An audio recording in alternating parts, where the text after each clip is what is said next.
and we can hear you. And we're recording in the room for anyone who's aware of that. Elzette, my name's Shanali. Thank you for joining us this morning here. Just a quick check. Are you happy for me to gather questions for you for the end of your presentation? That'll be wonderful. Thank you, Shanali. Thank you. I thought I can reckon on you. Thank you for that. And I just want to confirm that you're okay for people to continue to chat to each other in the text chat. Absolutely. Yeah, keep the conversation going. Fantastic. Definitely. Okay, so we are just a couple of minutes, 1 minute before our start time, but I think let's give everybody a little bit of a moment to bounce between rooms. So good morning to everybody. Welcome to everyone who's saying hi in the text chat. Let us know where you are joining us from. It would be lovely to hear from you. I see some familiar names in the text chat. So you have a friendly audience, Elzette. It always helps. And Maria's joining us from Durban. Janet's from Cape Town. Myrtle is joining us from Wits. Fantastic. It's a beautiful day in the Western Cape today. Is it rainy elsewhere? My mum was saying it's a bit drizzly in KZN. Good morning to our colleagues joining us from a little further north. We've got colleagues from UFS and Pretoria.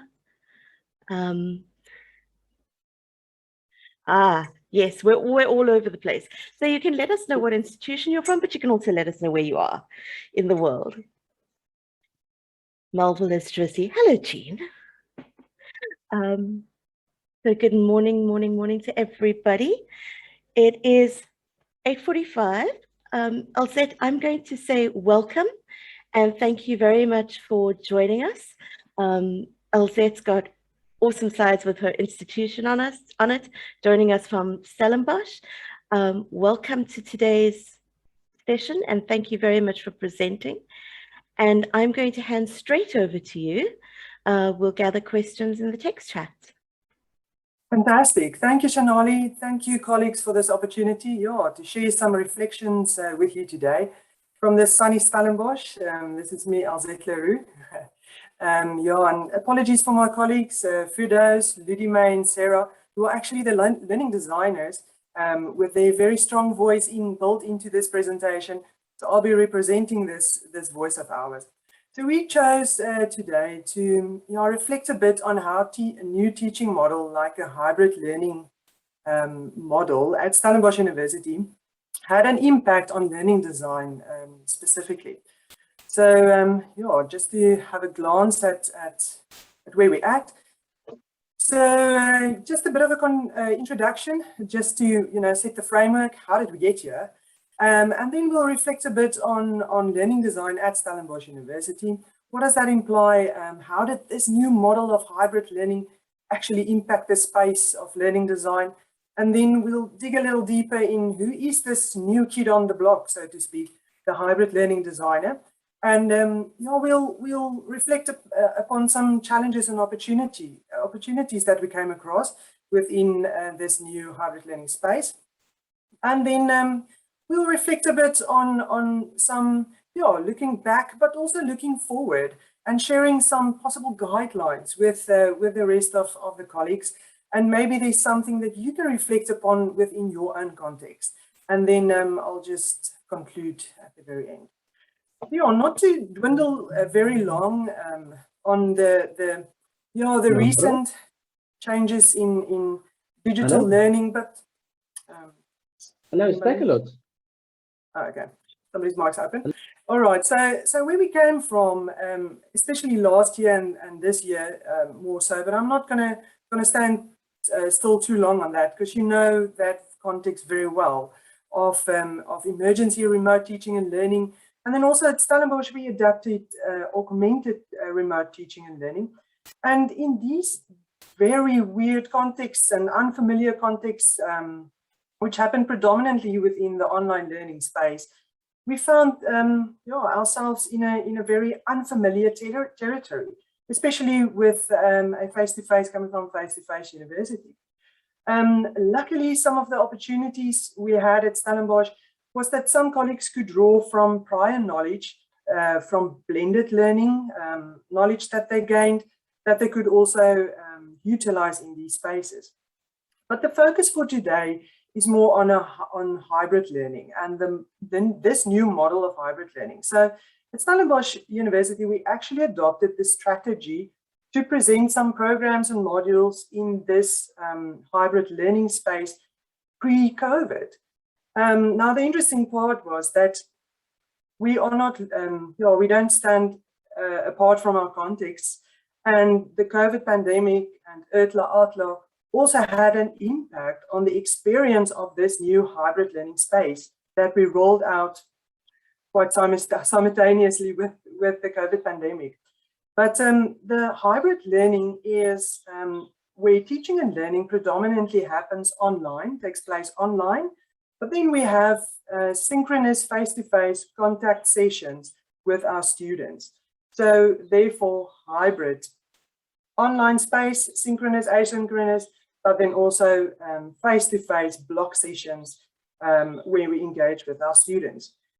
Now, this hybrid learning model provides some accessible and affordable higher education to students, especially in the working sector, or students who cannot afford full-time study at university. Now, some of the challenges, and I'll allude to it later, that we found within this hybrid space, especially during last year and this year, was that some misunderstandings from our colleagues' experiences, academics' experiences caused by COVID and Uitla, teaching online, not a familiar space, etc. So those misunderstandings got interwoven with the understanding of hybrid learning and how this space works. So this hybrid learning space forms the context of today's discussion. So one of the affordances, the positives, the upside that a program or a module or a course offered in hybrid learning mode of delivery at Stellenbosch University is that part of that is also learning design. So a dedicated hybrid learning designer is allocated to a program or module with the responsibility to work collaboratively towards the planning, the development, implementation and evaluation of high quality online learning experience for adult learners enrolled in hybrid learning modules. So rooted in this project-based approach, the hybrid learning designer needs to work closely with the rest of the hybrid learning team, and that could include other learning designers, project coordinators, multimedia designers, etc. But then especially with key role players like lecturers and professional academic staff. The hybrid learning designer has to work within project timelines whilst maintaining the willingness to adapt their design approach to unique curriculum contexts.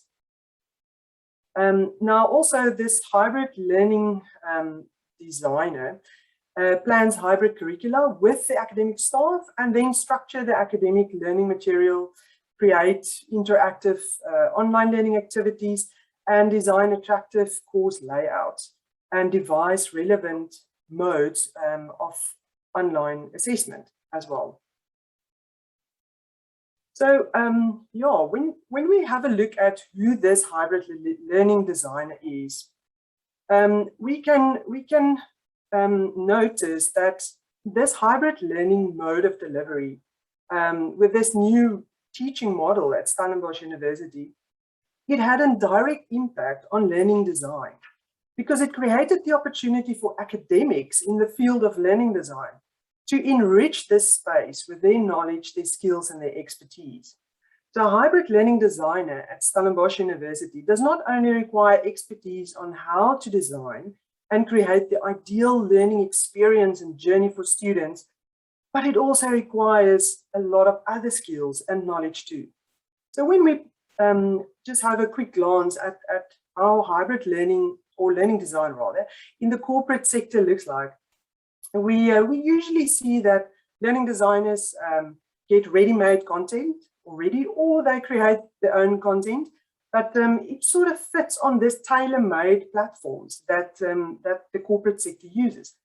And then there's very little to no engagement with subject matter experts, i.e. in higher education, our lecturers or academic staff. And yeah, so the learning designer needs to have pedagogical and perhaps graphic design knowledge and be able to plan and develop within strict timelines.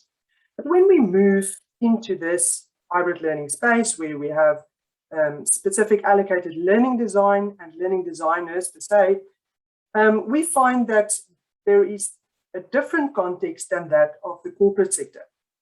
So in this space, it requires adaptability and elaborate knowledge, expertise, and skills from the hybrid learning designer to transform these challenges into opportunities within the hybrid learning teaching model. And we will reflect on some of these.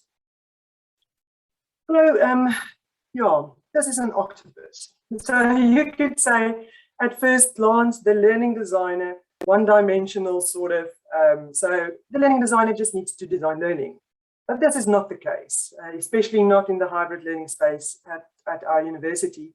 Yeah, so we come across several challenges, but also that creates a lot of opportunities.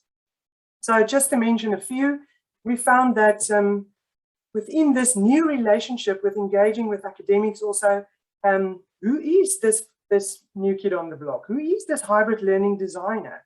And we found that academics often have the misconception about this person being a graphic designer or maybe part of IT. And so it's very important that these new roles that sort of elite in the space needs to be clarified and really defined. So there are also different expectations that needs to be managed. Sometimes academic staff expect fireworks, but then we can only deliver matchsticks. So we find this challenge between the management of expectations, and then also sometimes different perceptions. So the hybrid learning designer could have a perception of prior knowledge of the academic, which is not necessarily the case. But then apart from the challenges, we also found some opportunities, and these allude to metacognition that happens within the space. So the learning designer not only bringing his or her skills and knowledge and expertise into the field, but also expanding on that. And in this new space, we get the opportunity to pave the way for future learning designers, and also not only within the hybrid learning project, but also aligned with the strategy for the university. So we get the opportunity to carve out this new space and create new structures, new cultures, new processes and procedures. And then obviously our hybrid learning designers find themselves in this very high steep learning curve. And that gives the opportunity to move over to a scholarly approach to their learning design. So almost done there. So we filtered 8 guidelines, if you will, for you to perhaps think about and also think about in your context. So to start off, just quickly, digital teaching and learning in the digital learning with new digital learning technology is not the enemy. So rather embrace it and engage with it, plan for it and with it, rather than fearing it and steering away from it. Do include the learning designer in your planning phases, because this learning design is so integral in a very integral part in the online learning journey, especially within hybrid learning. So the teaching and learning digital and online spaces require a pedagogical shift. And we often found that academics struggle with this. It's a different space, so therefore pedagogical shift as well. And then the 4th guideline that we thought was make the rules and responsibilities of the various role plays very clear. So that, for instance, the learning designer is not thought of just IT or a graphic designer that makes the course pretty, but really an expert and an academic in the field of learning design. But the academic stays the subject matter expert. And then, it's a timeless and iterative process. So be aware of this. So a well-designed online course takes time. And so all the parties needs to come to the party. And definitely know who your students are and what their learning needs are, and incorporate this into your learning design. And then the 7th guideline, we thought that be mindful of affordances, but also the limitations, to manage the expectations and be cautious not to overpromise and underdeliver. And then lastly, collaborate and share. So collaborate and engage with other structures or networks inside and outside of your institution, so that our learning designers can share their experiences, their frustrations, and all their learning with each other. So yeah, and just to conclude, in this new teaching model at Stellenbosch University, in the hybrid learning mode of delivery, it definitely had an impact on learning design and learning designers per se. So let's keep on, well, obviously context is key, and your context especially also. So let's keep on critically reflect on our journeys and our practices to inform and to better our practices. And let's keep on sharing and learning from one another. Thank you very much. Thank you very much, Elzette. Colleagues, we have about 30 seconds, but can we give Elzette, no, it's very tight timing. Can we give Elzette a round of applause? I'm seeing a couple of comments in the text chat, including a question about how do you go about training your hybrid learning designers? And Elzette, I think that we will have another room another speaker starting very shortly here. But would you mind perhaps jumping into the text chat so that the folks who've stayed in this room can continue to respond to you and continue the conversation? Absolutely, I'll do that. So also respond in the chat to those questions. And thank you so much. Thank you so much. Elzette, thank you very much for your very, very useful